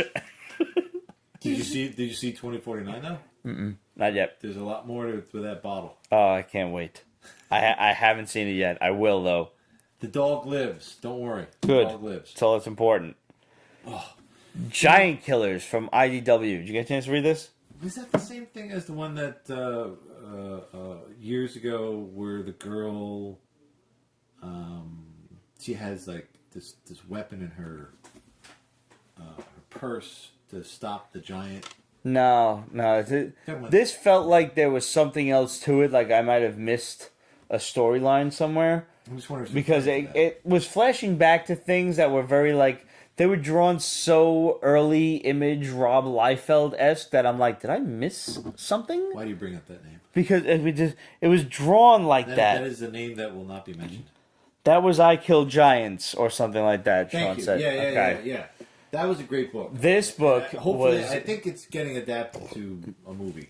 was a giant, this guy with a big ass sword killing giants, like things bigger than him, to protect this girl who was a sacred being of some sort, who was destined to kill this evil overlord. Because why not? That's akin to because why not? It's akin to the one that just ended a few months ago that I picked up. I still haven't read.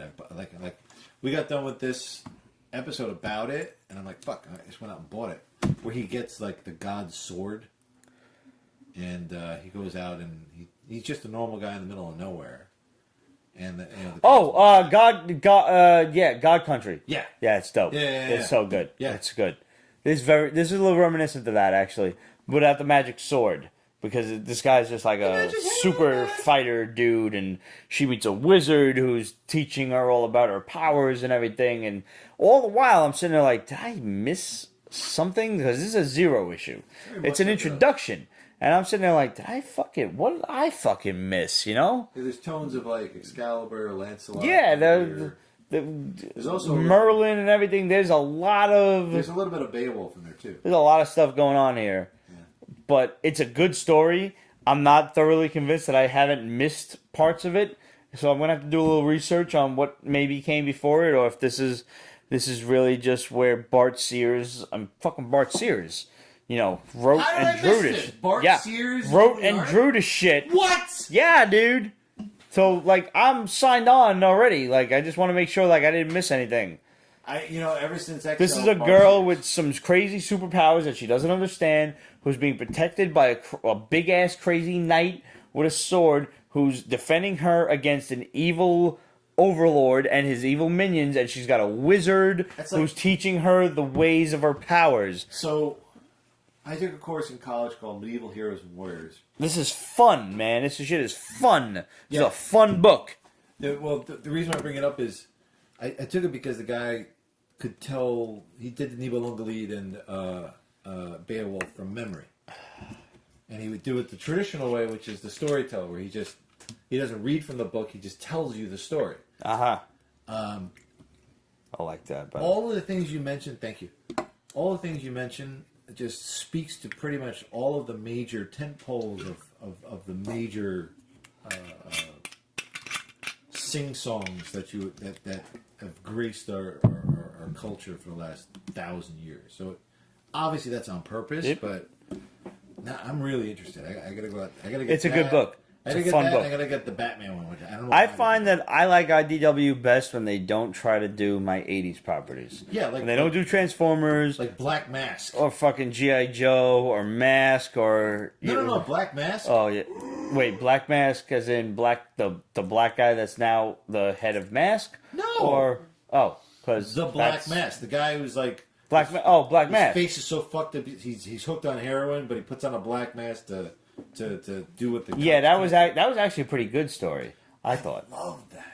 That was Anytime I see that on the shelf, I'm like, mine. That never should have fucking stopped. No. Well, That was no, Did you get the second series? Yeah. It's fucking great. Yeah. Yeah, it was awesome. Yeah.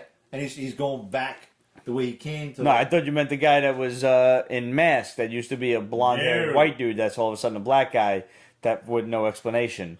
And I'm like... was a boyfriend that... What was that song by the Killers? Yeah, I know what you're talking about. Yeah.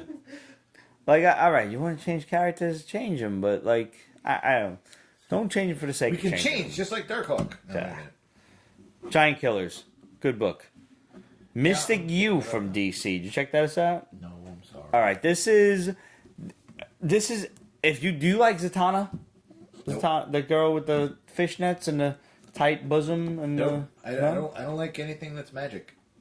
I like magic. No, it's my... So if I were to say this is fucking DC meets Harry Potter, you wouldn't be interested? Nope, All right. because I'm a scientist at the end of the day, and that But was what my if problem. what if magic is just science that's not been understood yet? Well, that's fine, and I'm okay with that. And I can However, talk backwards for you. My that's I can't, That's but- kind of my biggest problem with Zatanna. Like all my spells are just what I want to do. Well, she spell kind of backwards. discovers, like, you see her as a kid, and she discovers this, like, her magic by accident, and she accidentally sends her father to hell, and then she gets enrolled in Hogwarts for whatever. Yeah, but the magic for me is problematic because it's not quantifiable. Like you do like science, and it's cause and effect, or or we discover. Don't try to science-defy magic, man. It's magic. I get that, It's magic. but at the end of the day, how do you grossly relate to a magic battle?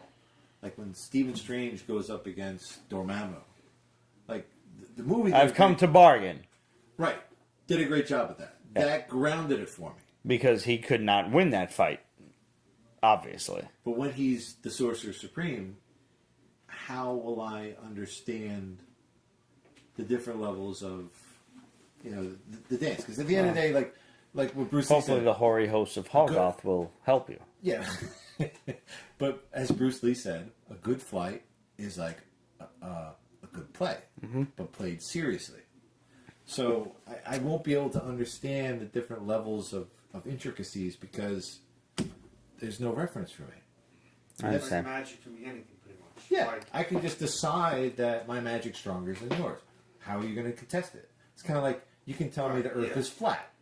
I can't really contest it to you because Well, it is. We're all on a ship, obviously. But you see my point. Like, there's no real reference that, like, again, reusing the whole Avengers thing. You saw how powerful the Hulk was because you stepped up one by one to get to the Hulk. Okay, I never looked at it that way, but I will rewatch it and watch That's it. not to say that Zatanna didn't do a good job of showing you how you get to that point. It's just that I just This was a fun book for me because I don't. Sean Cadu said I see your point and I agree. This was a fun book for me because I don't know too much about Zatanna. I like the character, but just from what I've known from Batman the Animated Series. Yeah, I like her in that. And she was a fun little wild card. You know, like, she's okay, we need magic. Come on in, Zatanna. This is like fucking Zatanna and the Justice League Dark meets Harry Potter. You know, there's the fucking son of Felix Faust, and there's a Shoggoth, for lack of a better. There's a slimy thing with eyes, and there's this Indian Arab dude, whatever, with a ruby, magical ruby. Sim Salabim. Yeah, whatever. And there's a bunch of like magical people. Racist. And that yell, but I mean, maybe on my part for describing them, but it was a fun little team up, and she's just learning that, oh fuck, I have magical powers. I accidentally sent my dad to hell. He's supposed to be back soon, hopefully. And here I am learning that, you know, I'm going to learn magic. But meanwhile, the culmination of the point is that her entire essence has been sent back in time because one of the people that, you know, we're meeting has become this evil, malevolent force called the Malevolence. Name, obviously, copyright, you know, pending. TM. So we don't know who it is. And obviously, you know, they're giving you ideas of who it could possibly be, but it's always going to be the least one. You also meet the Enchantress from Suicide Squad and everything. So you're like, who could it possibly be? And you're left wondering, and obviously it's going to be the one you least expect. So who could it possibly be, and whatever. And so she goes back in time to give all of them more time to counteract this enemy who they just fucking lost miserably to. And that's why she's back in college. So it's... You know, I had a lot of fun with this, actually. Because you had fun, I'll read it. But I'm gonna push back. You might not like it. Given your reasoning, you might Ramon's not like not here, time travel, fuck you. Yeah. Fair enough. Orient Express, tired of it. That's basically what it is. Yeah, sure. Origin stories, so fucking sick of it. Having not really known Zatanna's or anybody else's origin, I'm like, I liked all her right, I'll I bite. liked her for what she was. Like, you know, just This a sorceress? She was who good talked at what backwards? she did. She talked backwards. I only found that out about probably like 17 episodes in, but you know, it was fun. And you know, that's what I love about John Wick. You find out about his character. Oh yeah, we're going to talk about this. Like,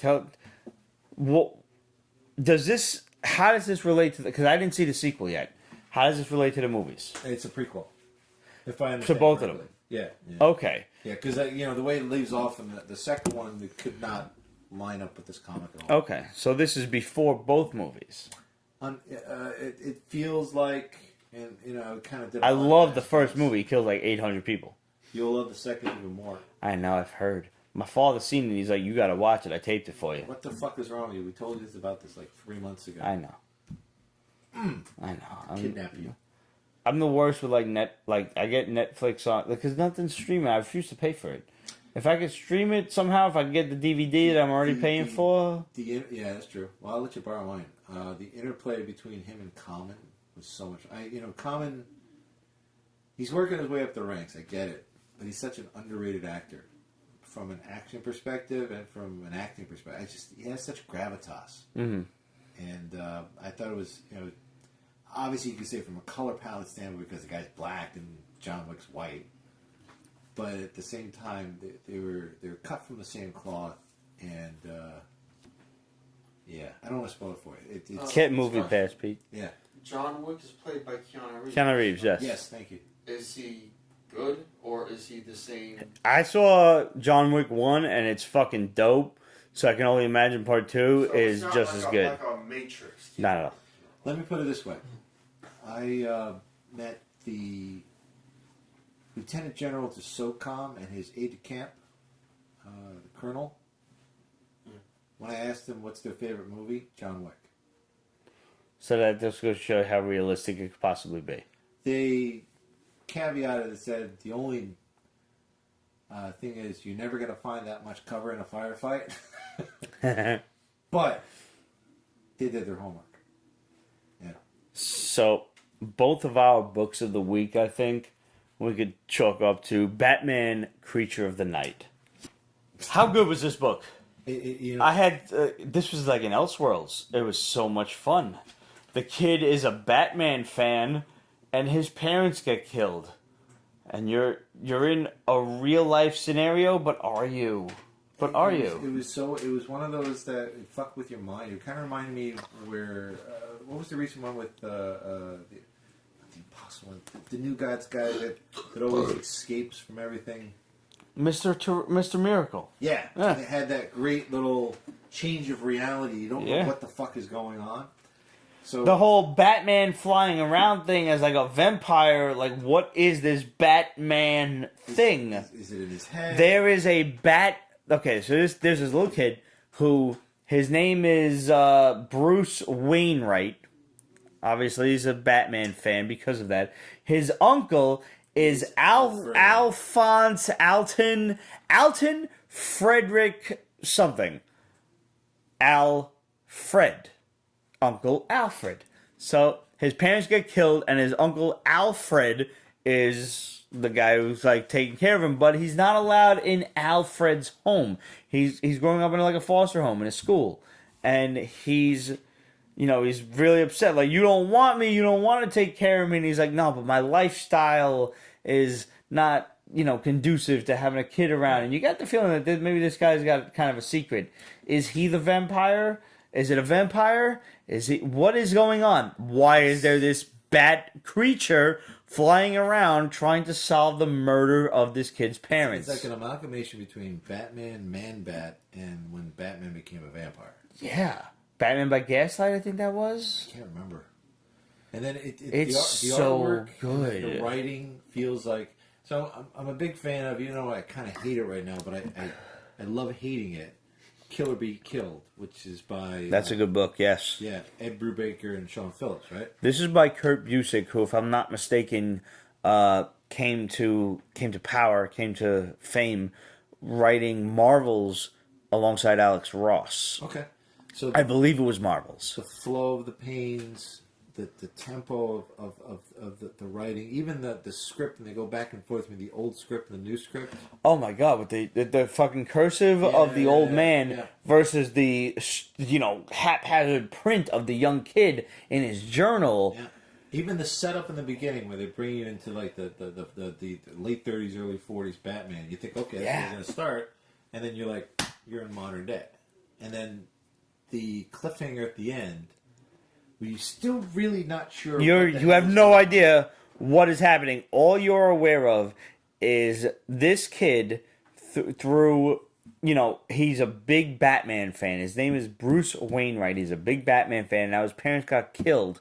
So he's like, well, if Batman he would have stopped the criminals. If Batman would solve the crime. Yeah. And he's reading comic books. He's reading Batman comic books.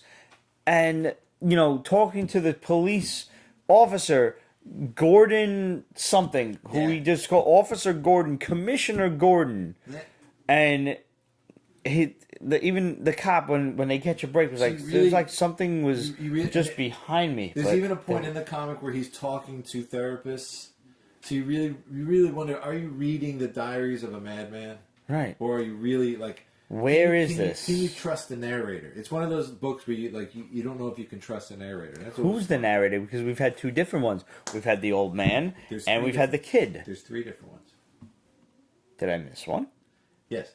So there's Alfred, the kid, and then there's the overview, which is us. The overview, right. or that's the Batman. Like, I know we all know the joke. Like, you have to save the 7, and there's only 6 in Justice League, but there is 7 because the 7th one is us. There's always an extra person in a film, and that's us. And it's just so engrossing. Like, you're just so engaged. And this kid's like growing up in Boston, and his family gets robbed, and they get killed, and he's looking to investigate it. How And they say everything while saying nothing. Like, you learn nothing about this creature. nothing at all about what it is.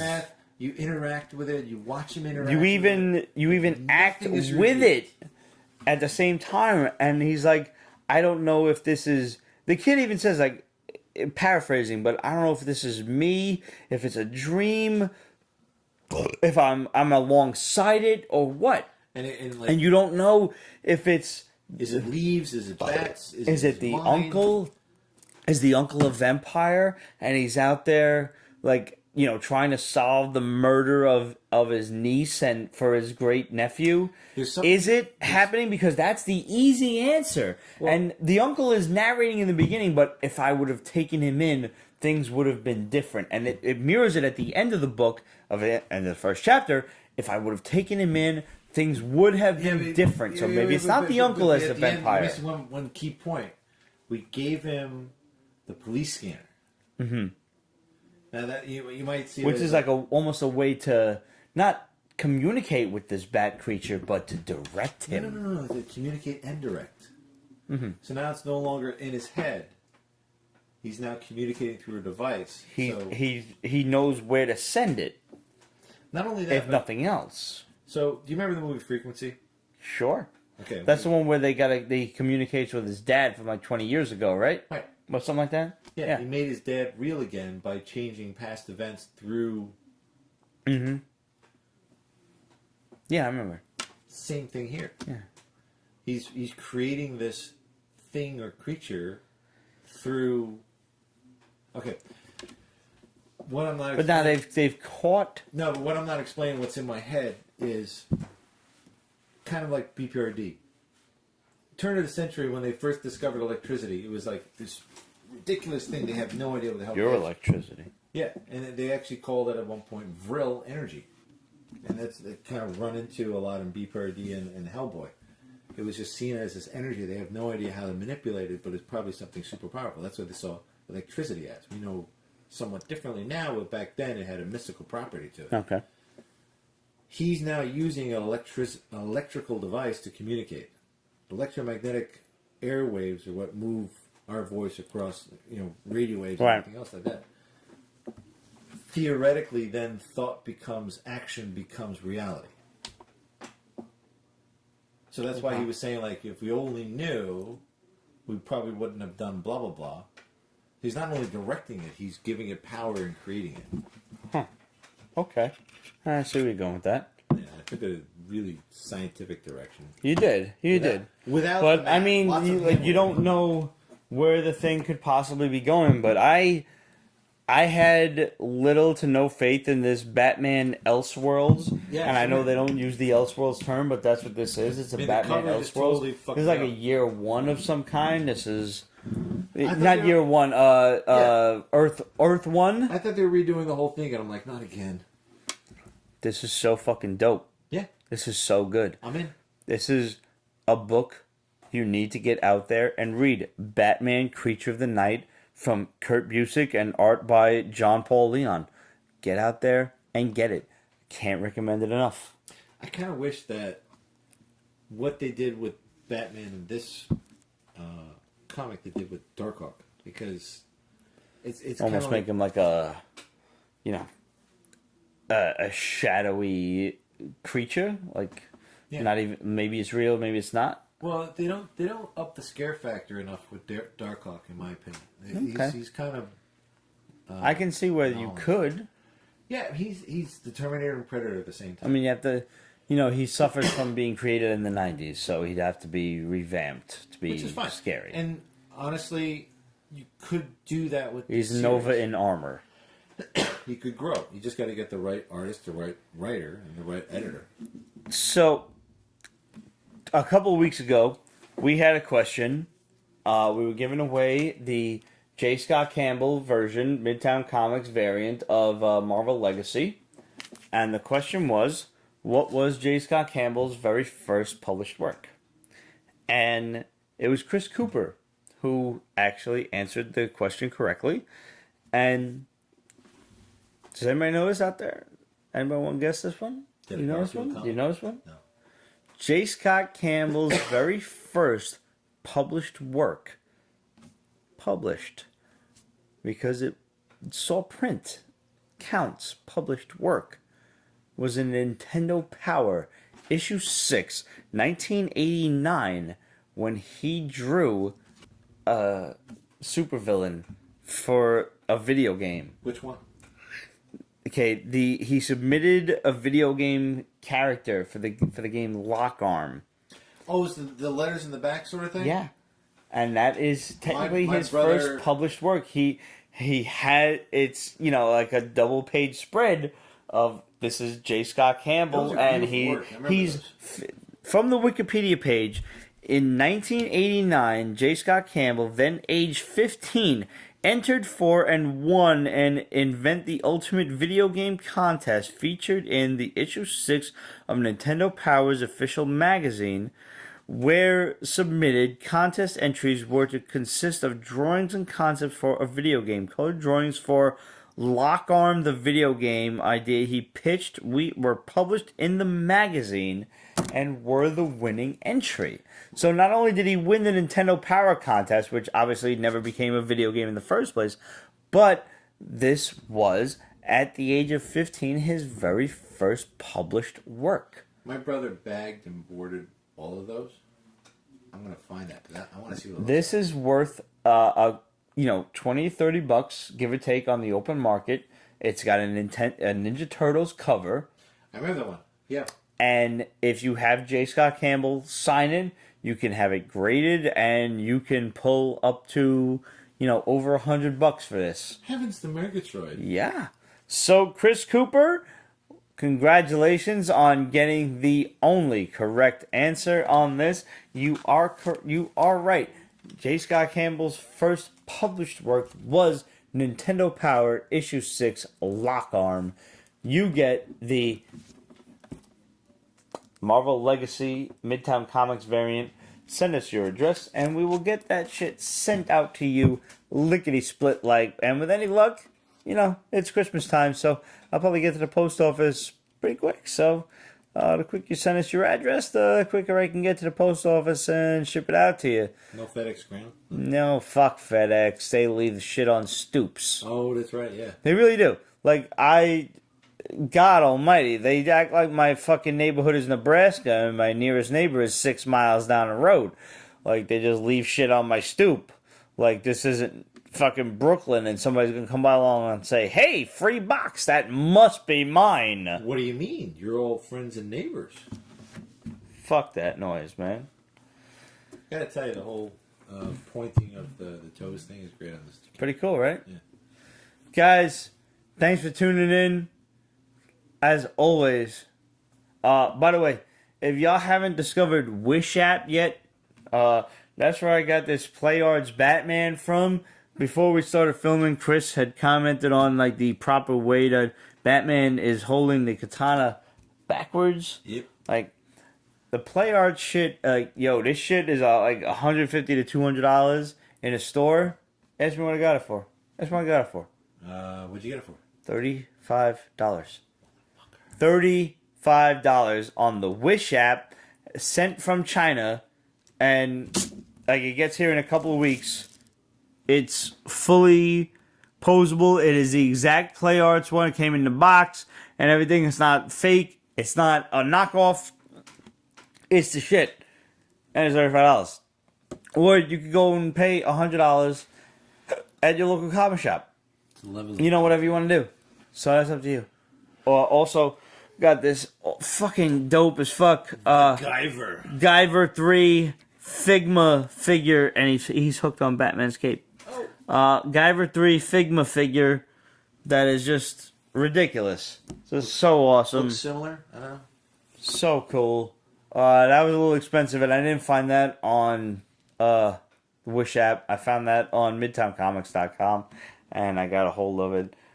And it's superposable, and there's all sorts of, different hands and heads and chest plates and stuff. And the opening video will be coming on Pete's Basement Extras real soon, this weekend probably. So make sure you go subscribe. Go on Pete'sBasement.com, subscribe to The Haul, so you can see what me and Ramon, who's not here today, are getting every week. And if there's a book that you really want to see reviewed, or if we happen to miss, hit us up at questions@Pete'sBasement.com, Facebook.com/Pete'sBasement, Instagram, Periscope, Twitter, etc. All of the other social media stuff at Pete's Basement. And let us know, hey, what are you doing, guys? We want you to review this book. What do you think of it, etc., etc. We're always happy to hear from you guys. This is, hearing from you guys is why we do this shit. Yep. And last but not least, I picked up this. This is my one Black Friday treat to me. That's was this Death Dealer shirt from Frazetta Girls. They are Frazetta Girls on Twitter is like the official Frank Frazetta product stuff for all of the Frazetta family. Frank Frazetta Jr. runs the museum, and all the girls run the I love the product part. of his arms. They have so many of these sublimated T-shirts. But it's just like the light to dark. So you got all the dark fiends down here that he's subjugating, and the might is right with his brightly colored arms that is going to the full action of the over the head down. The point is, if you haven't discovered Frank Frazetta, get on Google and do that. You owe it to yourself. Yeah. Frank Frazetta is one of the greatest American illustrators to ever grace the comic and fantasy art page. I still remember do it. My brother went to SVA, and he does now children's books. Stone Rabbit. Yep. I still remember. Golden something? Golden Bell is the other one. Yeah. They're doing, Golden Bell. Yeah, great line of comics and kids' books. Dinosaurs, Pirates from Space. Can't get any better than that. I remember when he was a kid and I was a kid, he had a calendar. He had two of them because he kept on ripping one out and using it as format for some of his work, of Frank Frazetta's work, and it was just so much fun. All the sci-fi fantasy stuff. Frazetta is one of the greatest fantasy artists of our time, and you owe it to yourself and to him to go out and check out his work at both EC and Creepy and all sorts of other magazines. And he did a lot of the heavy metal and stuff. Yeah, the John Carter of Mars. So many Molly Hatchet album cuts. Just go and search them out. Warlord and you of just Mars. It'll blow your mind. I promise you. I'll never lie to you. I'll fucking mislead you on some shit, and I'll tell you some comics are good when I just really enjoyed them because I have an affinity for the character or something, and out of love, I want you to enjoy them. So maybe I'll tell you to go out and get them, but I'll probably tell you they suck too. I won't lie to you. I'm never gonna lie to you. I'm not gonna lie to you. I'll try to mislead you, but I'll let you know I'm misleading you. Does that make sense? Does that make sense? Because it's fun. Yeah. I'll never lie to you. I will mislead you, but I'll tell you up front that I'm misleading you. But up front, Frazetta is awesome, and there is no lie there. He's amazing, and you're gonna love it. And if you haven't discovered his shit, go do that now. And we will see you guys next week. Thanks for tuning in. We got a couple more questions that we're going to answer next time around because the show ran long and the microphone is almost dying of battery. So, again, thanks. It's been great, and I'm drunk. Yeah.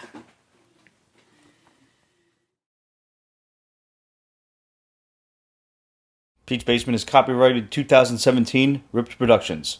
All rights reserved, so go fuck yourself.